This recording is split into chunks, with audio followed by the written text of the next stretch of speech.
మార్కెట్స్లో చాలామంది చాలా కళలు కంటున్నారు. రీసెంట్గా somebody met me and like ఒక డిస్కషన్లో వాళ్ళు ఏం చెప్పారంటే, సార్ నాకు ఒక కళ వచ్చింది, ఆ కళలో నాకు డబ్బులన్నీ నాకు చాలా పెద్ద లాస్ వచ్చింది, చాలా అంటే చాలా పెద్ద లాస్ వచ్చింది. దాదాపు నేను ఒక చాలా చిన్న ఉద్యోగిని, ఒక చిన్న ఎంప్లాయీని. సో మార్కెట్లో నా దగ్గర ఉన్న సేవింగ్స్ అన్నీ పెట్టేశాను, కానీ లాస్ వచ్చింది. మామూలుగా కాదు, దాదాపు ఆ కల్లో నాకు పెద్ద లాస్, అంటే దాదాపు ₹1,00,00,000 లాంటి లాస్.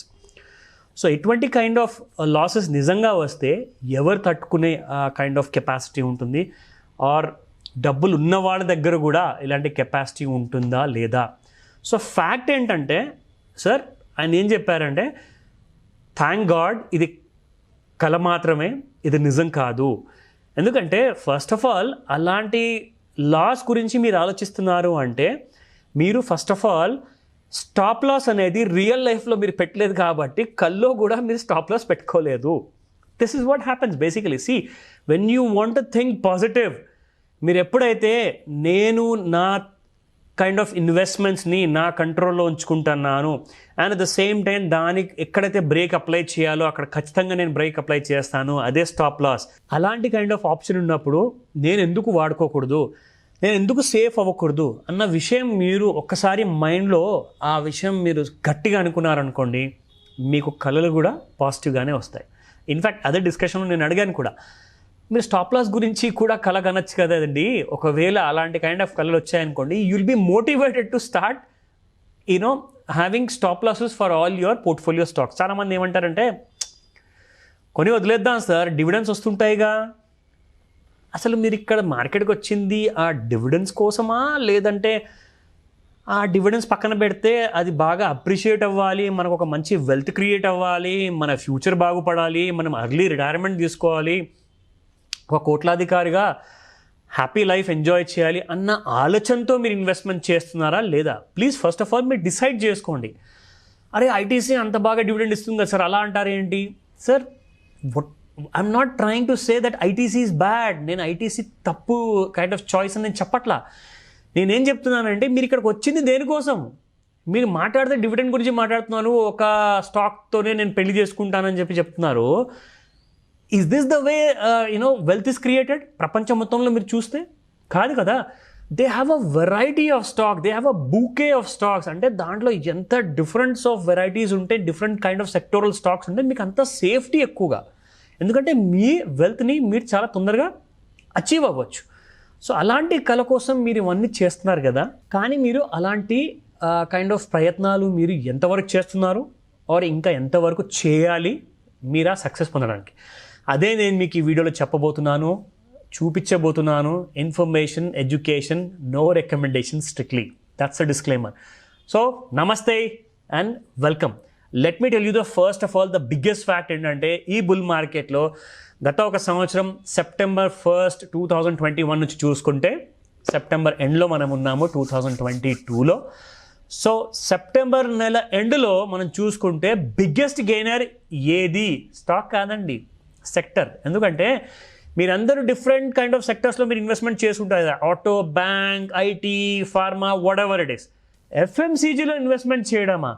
అదొక పడుకున్న ఏనుగు బ్రదర్. అది ఆ ఏనుగు ఎప్పుడు లేవాలి, ఎప్పుడు నిద్ర లేవాలి, ఎప్పుడు నడవాలి, ఎప్పుడు పరిగెత్తాలి. నో డౌట్ అందరికీ తెలుసు, చాలా పడదు, చాలా పెరగదు. అది ఎఫ్ఎంసీజీ సెక్టర్ అంటే. అసలు ఎఫ్ఎంసీజీ సెక్టర్ గురించి ఎంతమంది అండర్ ఎస్టిమేట్ చేసిన వాళ్ళందరికీ ఒక సూటిగా గట్టి ఆన్సర్ ఇచ్చిందండి.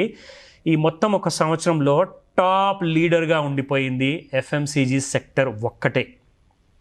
అది నేను మీకు చెప్తున్నాను. 18.5% ఈ సంవత్సరం, గత ఒక సంవత్సరం నుంచి 2022 సెప్టెంబర్ వరకు 18.5% వరకు ఈ ఇండెక్స్ పెరిగిందండి. FMCG Nifty index, Nifty FMCG అని చెప్పేసి ఒక సపరేట్ ఇండెక్స్ ఉంటుంది. అందులో కొన్ని మంచి మంచి కంపెనీస్ ఉన్నాయి. సో ఆ ఇండెక్స్ మొత్తం చూసుకుంటే గెయినర్స్ ఎక్కడ చూసినా బిగ్ గెయినర్స్. సో ఇటువంటి ఎఫ్ఎంసీజీని వదిలేసి కోవిడ్ అయిపోయిందా, ఫార్మాకి పెద్ద బిజినెస్ వస్తుంది కొన్నారు, అది పెద్ద లాస్. మొత్తం 1 yearలో ఆ ఇండెక్స్ మొత్తం లాసుల్లోనే ఉంది. దాని తర్వాత డాలర్ పెరిగిపోతుందా, రూపీ వీక్ అవుతుందా? ఖచ్చితంగా ఐటీ స్టాక్స్కి బెనిఫిట్ అవుతుంది, కొనేసుకోండి ఐటీ. అది ఇంకా పెద్ద లూజర్, అది మొత్తం సంవత్సరంలో 30% పడిపోయిందండి ఐటీ ఇండెక్స్లో. 30% పడిపోయింది. Nifty IT is in big loss.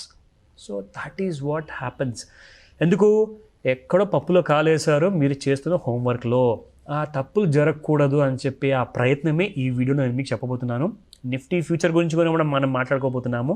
So hold your breath, let's watch about those promising dark horses ఏ ఉండబోతున్నాయి నెక్స్ట్ ఫ్యూ మంత్స్ కోసము. ఆ స్టాక్ పేర్లేంటి ఎఫ్ఎంసీజీ సెక్టర్లో.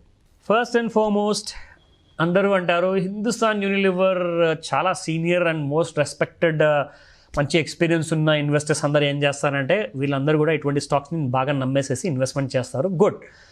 యంగ్స్టర్స్లో కూడా కొంతమంది ఉన్నారు, let me remain little subtle and little kind of relaxed మేనర్లో ఇన్వెస్ట్మెంట్ చేద్దాము, హిందుస్థాన్ యూనిలివర్ ప్రిఫర్ చేద్దామని. కానీ మిగతా వాళ్ళందరూ వద్దు బాబు, అది పెరిగితే 2% నెలలో, పడితే 1% నెలలో, ఇటువంటి స్టాక్ని నేను ఎందుకు బేర్ చేయాలి దేవుడా అన్నారు.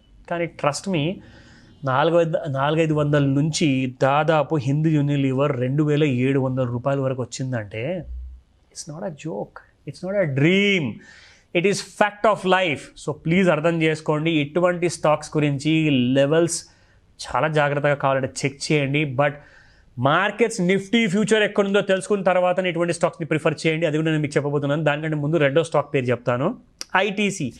It has become a darling, like cigarette బిజినెస్లో ట్యాక్సెస్ పెరిగిపోవడం వల్ల చాలా 250 లెవెల్లో చచ్చిపోతుంది, ఇంకా పడిపోతుంది అనుకున్నారు. వాళ్ళందరికీ కూడా రివర్స్లో తిరిగి ఒక స్ట్రాంగ్ ఆన్సర్ ఇచ్చింది, boss I'm back, now I'm in a bull run, do what you can do అని చెప్పేసి ఐటీస్ అందరూ చెప్పింది. 200 నుంచి 250 నుంచి 340, 350 దగ్గరకు వచ్చేసింది. ఇప్పుడు కూడా చెప్తున్నాను, నిఫ్టీ కరెక్షన్ జరిగిన తర్వాత ఇటువంటి స్టాక్స్ 270, 280, 290లో కళ్ళు మూసుకొని కొనండి అని నేను చెప్పను, మీరు హోంవర్క్ చేసుకొని కొనండి. I'm giving you an education information my dear friend. So please understand that you have to do your homework. Profit వచ్చినా మీకే కదా, సో లాస్ వచ్చినా మీకే ఉంటుంది. సో తప్పకుండా మీ జాగ్రత్తలు కొన్ని చిన్న జాగ్రత్తలు మీరు వహిస్తే మీరు ఎప్పుడు ప్రాఫిట్లో ఉంటారు. That's only a request, please follow that. Now coming to the next stock, of course చాలా బ్యూటిఫుల్ స్టాక్స్ ఉన్నాయి. Colgate Palmolive, Britannia, Dabur, Emami limited, Godrej consumer products, Marico. 2 liquor stocks ఉన్నాయండి, 3 ఉన్నాయి in fact.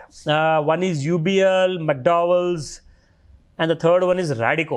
Radico seems to be like very strong kind of a chart on the manchi corrections low. One can take a dip, one can definitely take a dip, but provided you do your homework. మాతో share చేసుకోండి, మీ mails పంపించండి, కామెంట్లో సెక్షన్లో తప్పకుండా మీరు participate చేయండి.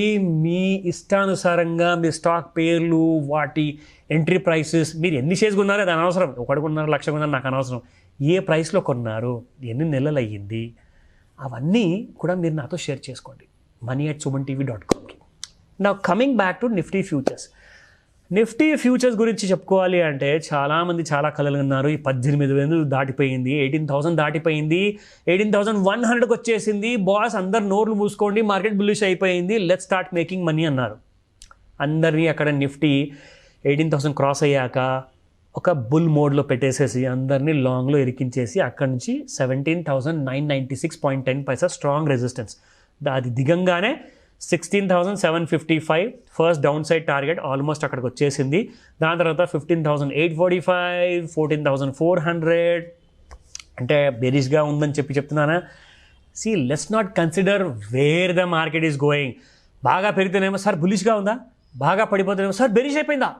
ఎందుకండి ఇవన్నీ? మనకు డబ్బులు వస్తున్నాయా లేదా, మనకు ప్రాఫిట్ వస్తుందా, అంతే, ఫుల్ స్టాప్. వస్తుందంటే ఎలా వస్తుంది, ఏ స్టాక్ కొంటే వస్తుంది, ఏ సెక్టర్ అవుట్ పర్ఫామ్ చేయబోతుంది, ఏ సెక్టర్ అండర్ పర్ఫామ్ చేయబోతుంది.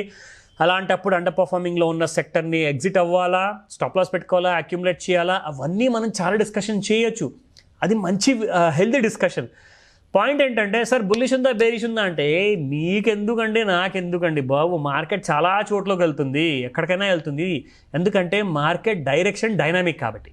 కానీ మనం తెలుసుకోవాల్సింది ఏంటంటే ఇంతకీ కరెక్షన్ వస్తే మనం ఇక్కడ ప్రాఫిట్ బుకింగ్ చేసుకొని ఇక్కడ క్యాష్లో ఉందామా, లెట్స్ వెయిట్ అండ్ సీ, అలాంటి ఆలోచనలకు మీరు రండి. That is where your kind of logic works, and that is where being a wise investor really works. So please understand, markets bull or bear important కాదు. Bear మార్కెట్లో కూడా చాలా మంచి మంచి ఆనిముత్యాలు లాంటి స్టాక్స్ ఉన్నాయండి, డబ్బులు చేసుకోవచ్చు మీరు. సో బుల్లిష్ అండ్ బేరిష్ గురించి మర్చిపోండి. స్టాక్స్ డబ్బులు ఇస్తాయా లేదా అంటే స్టాక్స్ బుల్లిష్గా ఉంటాయా లేదా అది తెలుసుకోండి. So that's a fact of the matter. మరిన్ని మంచి వీడియోస్తో నేను మీ ముందుకు వస్తాను. Have any questions, let me know. Thank you, bye.